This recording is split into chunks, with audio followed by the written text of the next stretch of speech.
Vale, vamos a orar, hermanos. Padre Santo, te damos gracias por esa alabanza, Señor, que tú has puesto en nuestro corazón, porque brota desde el agradecimiento de quién eres tú y lo que has hecho en nuestras vidas, Señor. Y en este momento, Señor, queremos apartar cualquier distracción, cualquier ego que intenta quitar tu voz, Señor, de nuestra alma y rendirnos a tus pies. Y desde un corazón entregado a ti, escucharte, recibir tu palabra, recibir tu voz, Señor, en nuestro corazón para que quite, arranque lo que tenga que quitar y que plante y edifique lo que tenga que edificar, Señor. Que todo sea para tu gloria y para tu testimonio, Señor. Te lo ponemos en tus manos. Amén.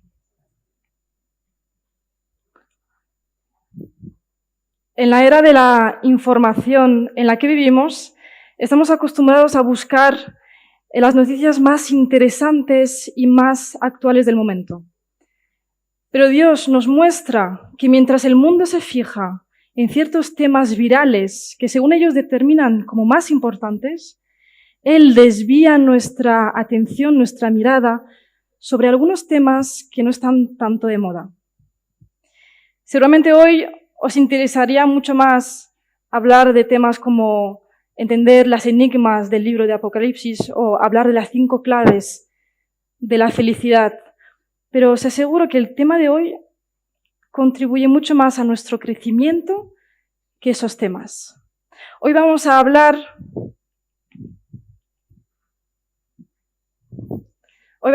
de un tema que el ser humano ha desechado hace tiempo.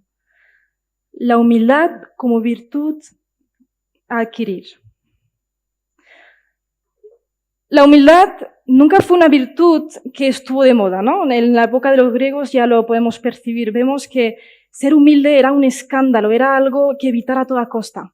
Era algo que había que erradicar y borrar del pensamiento de la sociedad.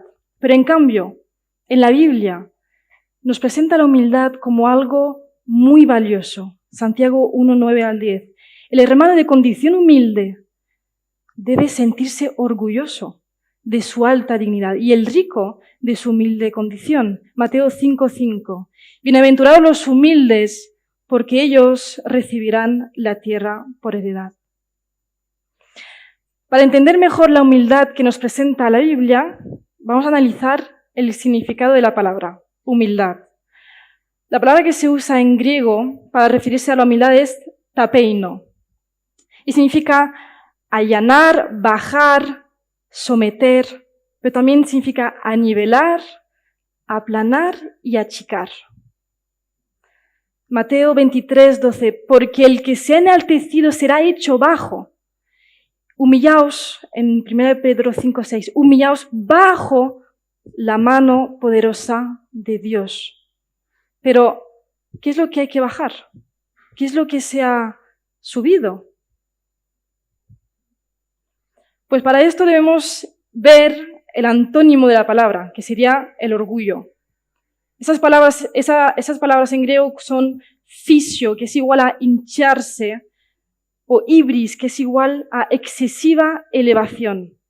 Proverbios 8:13 dice Dios, yo aborrezco la soberbia y la arrogancia. Arrogancia. Esta última palabra viene de la palabra griega gaón, que deriva de la palabra gaa, que es igual a engrandecerse, levantarse y crecer. Entonces, literalmente la palabra humildad es bajar el ego que se ha engrandecido. Pero ¿por qué la Biblia, por qué la palabra del Señor enfatiza tanta importancia en adquirir humildad que no sea solo una virtud cristiana por adquirir? Porque nos muestra un problema causado por el orgullo que existe tanto en la relación vertical con Dios y en la relación horizontal, los unos con los otros. Vamos a tratar, por lo tanto, en esta mañana de cómo el ego que se ha elevado afecta a 3 tipos de relación en mi vida. Mi relación con Dios, mi relación con el hermano y mi relación con el no creyente. Primero, el problema con Dios. El mensaje bíblico desea dejar claro que existen posiciones, niveles, una línea roja que el pecado ha borrado y que el hombre ha olvidado. Por ejemplo, en Isaías 14:12, si queréis leerlo, lo vemos en el primer acto de orgullo de la creación, el de Lucifer, que dice así: ¿Cómo caíste del cielo, oh lucero, hijo de la mañana, cortado fuiste por tierra? Tú que debilitabas a las naciones, tú que decías en tu corazón: subiré al cielo, en lo alto, junto a las estrellas de Dios, levantaré mi trono. Y en el monte del testimonio me sentaré a los lados del norte. Sobre las alturas de las nubes subiré y seré semejante al Altísimo. Mas tú, hablando del enemigo, mas tú, derribado eres hasta el Seol, a los lados del abismo. Lucifer había pasado una línea roja. Pero en Génesis 3, ¿qué vemos? Lo vemos en la desobediencia en el huerto, el hombre. El ego del hombre se ha engrandecido, se ha enaltecido y ha olvidado que había sido creado del polvo. Dios vio como lo que había creado, de repente, lo que había creado de un poco de barro y de su aliento de vida, de repente le da la espalda y le dice: no te necesito, me las puedo apañar yo solo. Y Dios, pensando: pero, ¿qué haces? Sin mí no puedes vivir. Lo que hay fuera de mi presencia es muerte. El hombre pasa una línea roja que lo cambiará todo. Me acuerdo cuando era niña, me enfadé con mis padres y me hice una maleta con un palo y un pañuelo y puse 4 juguetes y una manzana, ¿no? Lo que vemos en los dibujos. Y me fui de casa. Me fui enfadada, súper decidida a salir y a hacer mi voluntad. Y mis padres mirándome desde la puerta, pensando, a ver hasta dónde llega, ¿no? Pues llegué al final del camino, que estaba ya la carretera, y me paré. Y miré la carretera y pensé: ¿pero qué hago aquí? Si yo no puedo ni cruzar la calle, ¿qué hago aquí? ¿Qué he hecho? Me entró miedo y mucha vergüenza y me tuve que volver a casa. Pues nuestro orgullo a veces es así de ridículo. Pensar que podemos ser Dios y saber gobernar nuestra vida rectamente y correctamente, siendo simples hombres corruptibles y finitos. Esta actitud de enaltecerse, esta actitud del hombre de elevarse, está tan impregnada en su naturaleza que, como dice la autora cristiana Beth Moore, pocas cosas son más contrarias a nuestra naturaleza que la de dar la gloria a otro que no sea nosotros. Otra frase que me gusta mucho: en general la gente se alegra que te vaya bien, pero no tanto que te vaya mejor que a ellos. Recordemos otra historia, otro ejemplo de ese ego que se eleva en la historia. La humanidad trató de pasar esa línea en la historia de Babel, de la Torre de Babel, en Génesis 11. Conocemos bien el pasaje, ¿no? Los humanos decidieron construir una alta torre. ¿Para qué? Para hacerse famosos, para hacerse un nombre. Sabemos que Dios desciende, confunde sus idiomas y los dispersó sobre la tierra. Dice Proverbios 15:25, el Señor derribará la casa de los soberbios. El fracaso lo precede la soberbia humana.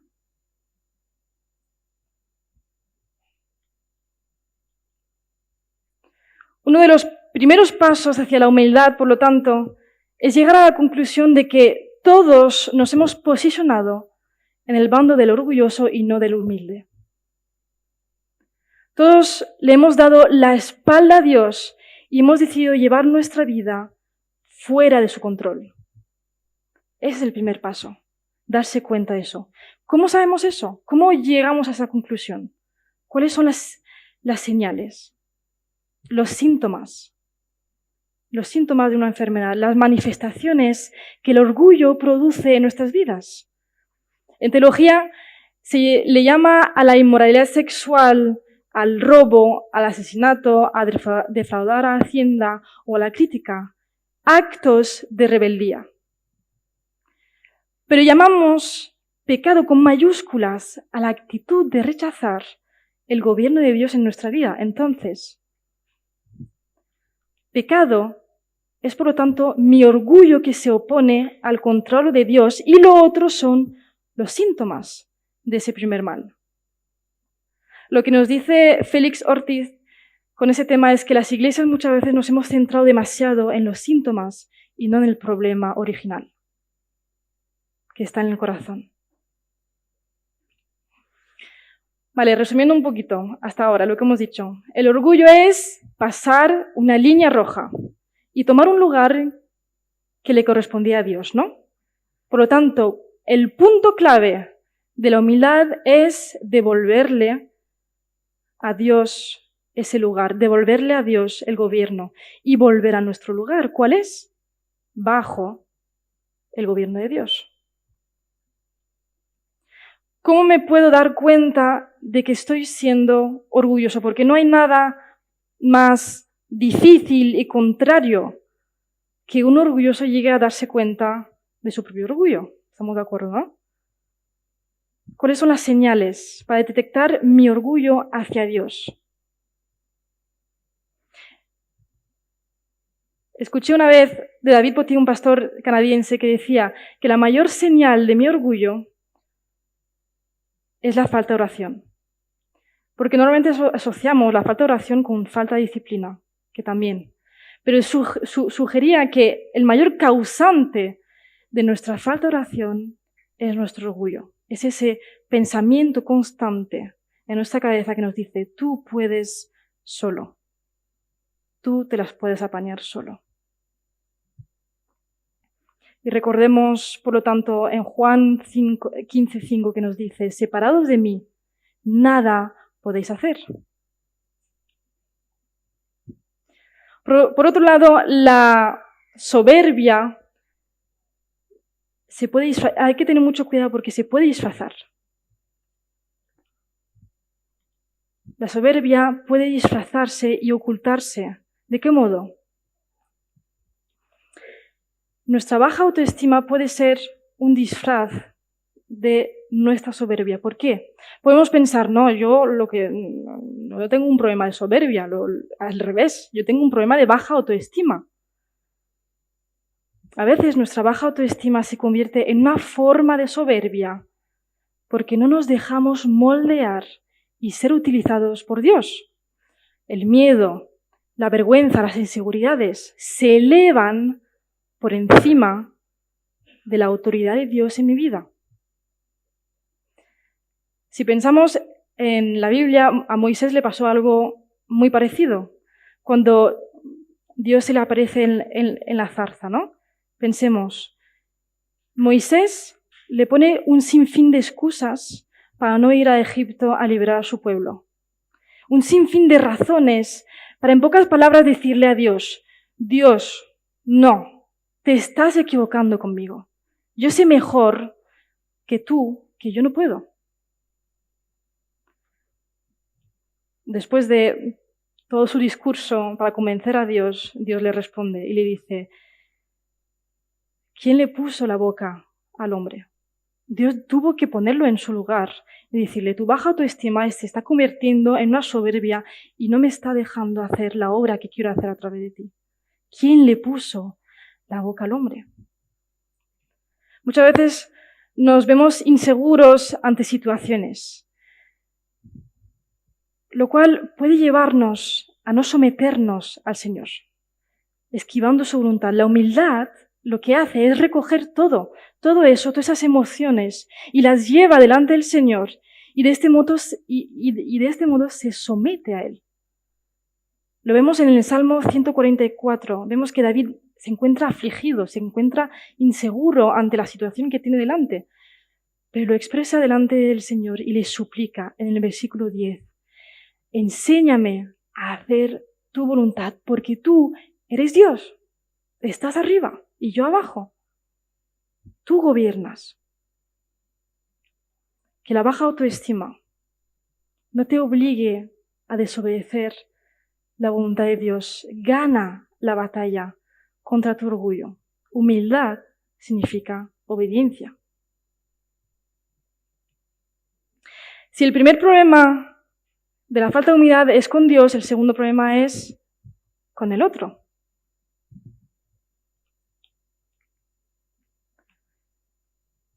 El orgullo es la primera causa de división en la sociedad. La primera causa de división entre las personas es el que rompe matrimonios, es el que rompe amistades, relaciones e iglesias. El orgullo.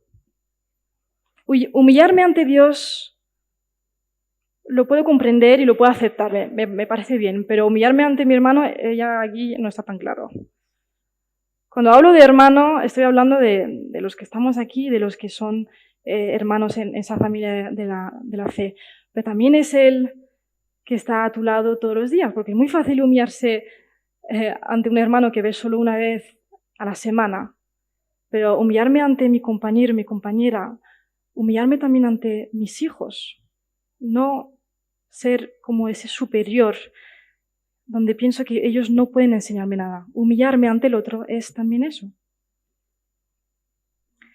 Y es verdad que ahora mismo nos podría surgir muchas preguntas. ¿Humillarme ante el otro significa callarme todo? ¿Aguantar cualquier cosa? ¿Es dejar que me traten como quieren? ¿Es pedir siempre perdón? ¿Siempre soy yo la que tengo que pedir perdón? ¿O es tener como una actitud debilucha? Humillarme ante el otro siempre, siempre debe ser motivado por el amor y no por el miedo ni por la cobardía. Callarme por temor a cómo va a reaccionar la otra persona no es humillarme correctamente. Callarme para huir de los problemas tampoco es humillarme correctamente. Humillarme es saber hablar cuando tengo que hablar y cuando sea el momento, callarme de amor. Dos conceptos que necesitamos entender para humillarme ante mi hermano. Miserable de mí y amor. Primero, reconocer mi miseria. Y eso solamente es posible cuando primeramente he ido a humillarme ante esa relación vertical, ante Dios. Porque eso, ¿qué es lo que hace? Me permite entender ciertas cosas. Primero, darme cuenta que me he creído la crème de la crème, lo mejor. Y que en realidad soy un jarro, una vasija de barro, fracturado por el pecado. Y ya no puedo servir para lo que me habían creado. Segundo, amor. Lo segundo que entiendo es que estando en esta condición, en esa vasija, como esa vasija rota, fracturado por el pecado, Dios me ve como una vasija preciosa, de oro. Y que por amor ha querido empezar un proceso de restauración en mi vida.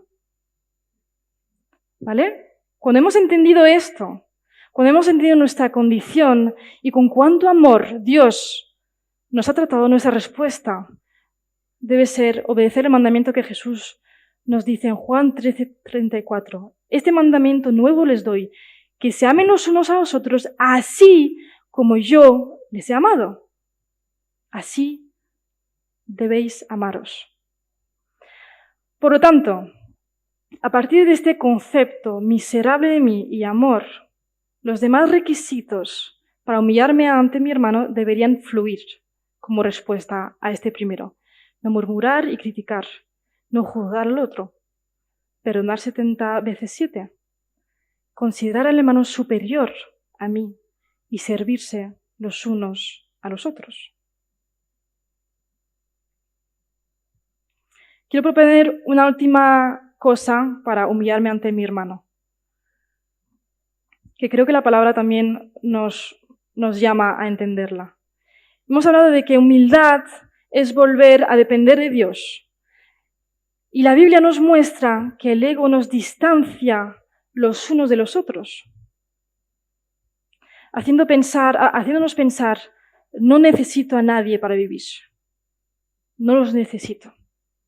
Humildad hacia mi hermano es reconocer también que dependo del otro para avanzar en el camino. Eclesiastés 4, 9, 10. Más valen dos que uno, porque obtienen más fruto de su esfuerzo. Si caen, el uno levanta al otro. Ay del que cae y no tiene quien lo levante. Pensad un segundo en el ejemplo de Daniel en la Biblia.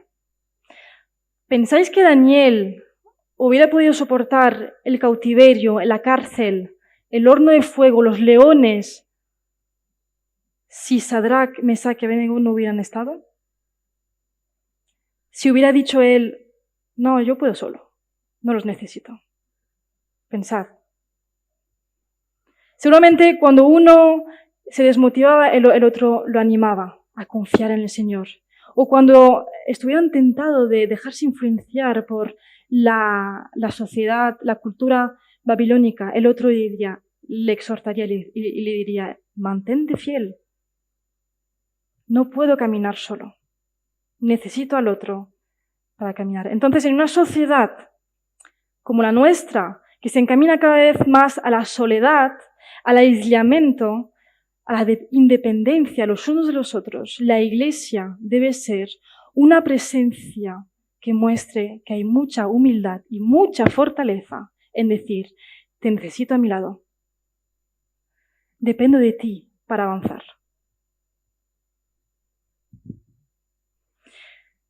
Primero con Dios, segundo con el hermano, tercero con el no creyente. Somos esa presencia de humildad en medio de una sociedad que cada vez es más orgullosa y egocéntrica, como acabamos de decir. Pero, ¿qué tipo de humildad transmitimos si nuestra actitud cuando nos acercamos a ellos es de superioridad? Yo lo hago bien y tú lo haces mal.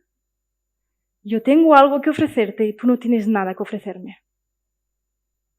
Porque parece que a veces salimos a la calle a cazar pecadores. Superioridad sobre el no creyente. Cuando entendemos que somos vasijas rotas en proceso de restauración, entonces esto me pone en un mismo nivel con el no creyente. Y soy capaz de identificarme con su dolor, con su sufrimiento, con sus luchas, porque yo las tengo también. Por lo tanto, soy capaz de actuar según la misericordia y la compasión, y ya no tanto desde la superioridad. Romanos 12, 16. Vivan en armonía los unos con los otros, no sean arrogantes, sino háganse solidarios con los humildes. No se crean los únicos que saben. Hemos hablado acerca de qué es la humildad, cómo puede afectar la humildad en mis relaciones, pero ¿cómo se adquiere humildad? ¿Cómo paso de ser una persona orgullosa a ser una persona humilde? Pues lo primero que tenemos que entender es que no se adquiere humildad, se anda en humildad. Se anda en humildad. Quiere decir que cada día tengo la necesidad de humillarme ante Dios porque cada día mi ego quiere volver a enseñorearse. Cada día me vuelvo a poner en las manos del alfarero para dejar que Él siga el proceso de restauración. Se trata de una carrera de fondo. Y lo vemos muy bien. O sea, eso no lo digo yo, lo dice la Biblia, porque tenemos un ejemplo perfecto. El de Pablo, el del aguijón de Pablo.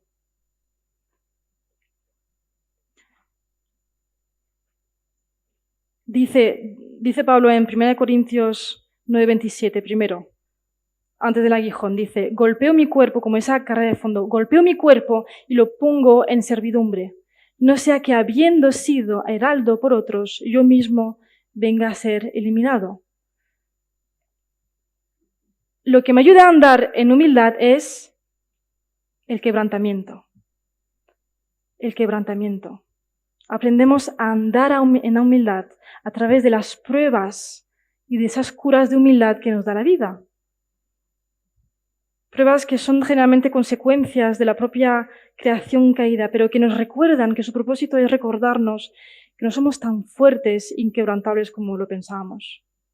Y ahora el aguijón de Pablo lo vemos en su vida, en su testimonio. No sabemos lo que era. No sabemos si era una enfermedad crónica, no sabemos si era su pasado que venía a atormentarlo. Pero sí que sabemos, no necesitamos saber qué era, porque la Biblia solo se enfoca, se centra en por qué tenía ese aguijón. 2 Corintios 12:7. Y para que la grandeza de las revelaciones no me exaltase desmeditadamente, me fue dado un aguijón en mi carne, un mensajero de Satanás que me abofetee, para que no me enaltezca sobremanera. Ese era el propósito del aguijón. Y esos son los propósitos de esos quebrantamientos en nuestra vida, esas pruebas en nuestra vida. Vamos a ver cómo se anda en humildad a través de dos personajes de la Biblia. El primero, Moisés. Moisés en Números 12:3 dice de él, Moisés era muy humilde, más humilde que cualquier otro sobre la tierra. ¿Cómo Moisés aprendió a andar en humildad? Vamos a mirar su ejemplo para poder aprender cómo andar en humildad en nuestra vida. 3 etapas vemos en su vida. La primera, nace esclavo y se cría como príncipe.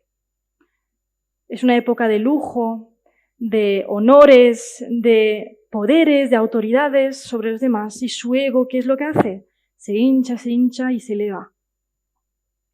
Una de las muestras de ello es que cuando ve a un egipcio maltratar a otro, en vez de hacer cualquier otra cosa, no vacila en ningún momento en arrebatarle la vida. Él decide quién tiene que vivir y quién tiene que morir. Su ego decide. Segunda etapa de su vida, de príncipe a pastor. Huye por lo que acaba de hacer, huye al desierto, a Madián. Moisés experimenta todo lo contrario ahí. Pasa de vivir a un palacio a vivir en el desierto, de ser una persona importante a ser un don nadie y de tener sirvientes a tener que servir. Eso tuvo que ser una prueba tremenda para Moisés, muy dura. Pero esto le permitirá madurar y prepararse. Dios necesitaba quebrantar a Moisés, romper su orgullo y humillarlo, para después exaltarlo, nombrándolo guía de su pueblo. ¿Sabéis lo que le ayudó? Allí se encontró, en ese desierto, se encontró él solo con su realidad. Un simple hombre, imperfecto, necesitado. Y ahí solo había paisajes sobrios, sin ninguna estatua. Solo había silencio, no había ninguna voz. Solo él, con su propia realidad. Tercera etapa, de pastor a guía. Solo después de haber pasado por este proceso de humildad, Moisés puede llegar a ser el siervo fiel que Dios tenía pensado. Cuando Moisés está guiando al pueblo de Israel por el desierto, lo vemos constantemente acudir a la tienda de reunión para ir a averiguar qué es lo que quería hacer Dios en cada momento. Se somete en cada momento a la voluntad y al gobierno de Dios para cualquier cosa insignificante. Lo vemos en Éxodo 33. Moisés fue humilde delante del Señor, pero también lo fue delante de su pueblo, intercediendo y clamando cada vez por ellos, para que no fueran destruidos, mientras que ellos, ¿qué hacían? Lo criticaban y murmuraban contra él. Última etapa, último punto del caminar de Moisés. ¿Qué pasa? A pesar de ser el hombre más humilde, recordemos en número 20 que Dios le pidió a Moisés que hablase a una roca. ¿Y qué pasó? Que hablase a una roca para que saliera el agua. Y en vez de hablar a la roca, él golpeó la roca. Ahí, en ese momento, su ego, su orgullo salió otra vez a relucir. ¿Qué nos muestra eso? La imperfección de Moisés por guiar al pueblo, por servir correctamente a Dios, no muestra que el plan de Dios había fallido o era imperfecto. No, sino que apunta directamente a que la humanidad necesitaba al guía perfecto, al hombre que iba a humillarse hasta el final ante Dios. El modelo perfecto para aprender a andar en humildad, que es Cristo. Y en esta última parte del mensaje quiero que paremos, que pensemos en una cosa. Vamos a resumir lo que hemos dicho. Hemos dicho hasta ahora que el orgullo es pasar una línea roja, es tomar el lugar que le correspondía a Dios. Por lo tanto, el punto clave de la humildad es devolverle a Dios su lugar y volver a nuestro lugar, que es bajo su gobierno. Hemos entendido que somos esa vasija de barro, que somos barro y finitos, que somos esa vasija fracturada por el pecado y necesitamos volver a las manos del alfarero para ese proceso de restauración. Y ahora piensa, un momento, en la cruz. Piensa, ¿qué está pasando ahí? ¿Qué está pasando ahí? Si no es Dios humillándose, dejando su trono y pasando esa línea roja y diciéndole a su creación, haz de mí lo que tú quieras. Si lo incoherente era que el hombre que estaba abajo estuviera arriba, ¿Dios qué hace? Que está arriba y baja. Eso es lo que nos tiene que explotar la cabeza porque no entendemos qué está pasando ahí. ¿Por qué Dios tiene que dejar su trono? Si Él está arriba, no tiene necesidad de bajar. Pero Él baja, se humilla. ¿Por qué? Para que nos demos cuenta hasta dónde nos ha llevado nuestro orgullo. Me gustaría que leyerais Filipenses 2, del 5 al 9. Filipenses 2, del 5 al 9.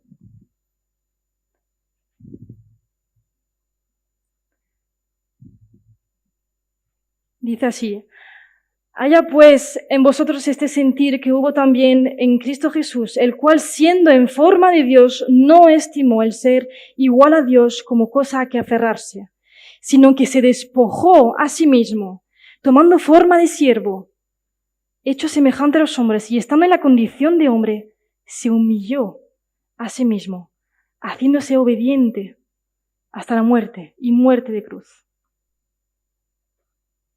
Dios decide irrumpir en la historia para enseñarnos el modelo de humanidad que Él había pensado en un principio. Ese concepto, esa humanidad perfecta que Él había planeado y que el pecado estropeó. Dios se anivela con el hombre. Es como cuando decimos que para enseñarle algo a un niño, en vez de hablarle desde arriba, te tienes que anivelar y mirarlo a los ojos, para que pueda entender y para que pueda recibir esa enseñanza. Dios se pone al mismo nivel, se anivela con el hombre para hacerle entender lo que le quiere hacer entender. Si necesitamos mirar a alguien para saber cómo andar en humildad, es a Jesús. Primero en su encarnación, como acabamos de leer, en su nacimiento, un rey que nace en el pueblo más insignificante y además en un establo. En su ministerio, Marcos 10:45 dice que viene a servir, porque el Hijo del Hombre no vino para ser servido, sino para servir y para dar su vida en rescate por todos. Otro punto, su dependencia constante del Padre y su deseo de agradarle. Hemos cantado, ese es mi deseo. El deseo de Cristo era agradarle al Padre para enseñarnos. Juan 8:28 hasta 29 dice, cuando hayáis levantado al Hijo del Hombre, entonces conoceréis que yo soy y que nada hago por mí mismo, sino que según me enseñó el Padre, así hablo.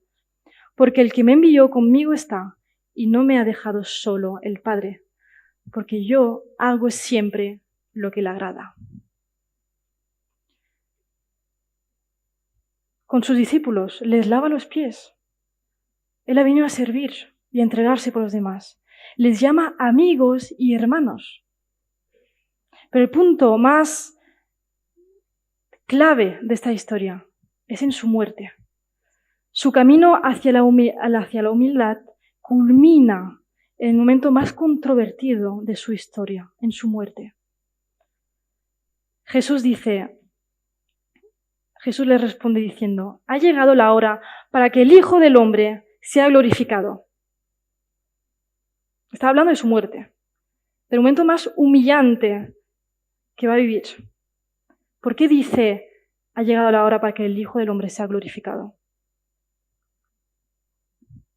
Por esto, Santiago 4:10, humillaos delante del Señor y Él os exaltará. Esos son los pasos a seguir. Humillaos delante del Señor y Él os exaltará. Esto a lo mejor no llegamos a entenderlo con tanta profundidad porque forma lo que llamamos las paradojas de la cruz, que nos cuesta captar por su profundidad justamente. Nos muestra que en el momento de su mayor humillación fue también el momento de su mayor gloria.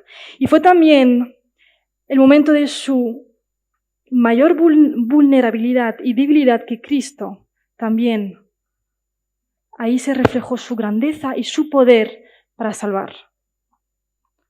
Poder porque los principados y las potestades no podían arrebatarle su integridad, no podían hacer nada. La muerte, cuando él baja al Seol, no podía retenerlo por su integridad, porque él consiguió humillarse hasta el final y obedecer en todo a Dios. La muerte no puede agarrarlo.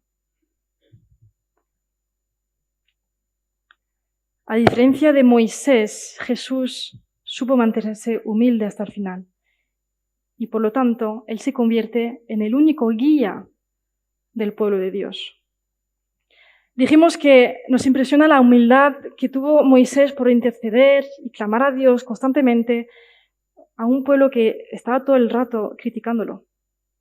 Pero verdaderamente, en la cruz, Cristo nos muestra la mayor humildad, intercediendo y clamando a Dios por nosotros. Vemos ahí la mayor prueba de amor, porque también ahí vemos la mayor prueba de maldad. Y Jesús le dice al Padre, perdónalos, porque no saben lo que hacen. Concluyendo, la humildad en la época que vivimos, postmodernismo, sigue sin estar de moda. Y más ahora que estamos en el postcristianismo y por lo tanto en la destrucción de los valores cristianos. Y el spoiler es que seguirá sin estarla. Por la sed de poder, como hemos dicho, que en el hombre está arraigada y es inagotable. Impregna su naturaleza. La Iglesia de 2022 debe ser una presencia humilde en un mundo orgulloso y egocéntrico. En un mundo fracturado por el pecado. La Iglesia debe ser la conservadora de los valores cristianos, de esa humildad como virtud, que están siendo amenazados de extinción. Conservar como esa sal que está echado sobre la carne con el propósito de impedir el proceso de descomposición. Esa es nuestra función y nuestra meta en esta sociedad. Amén.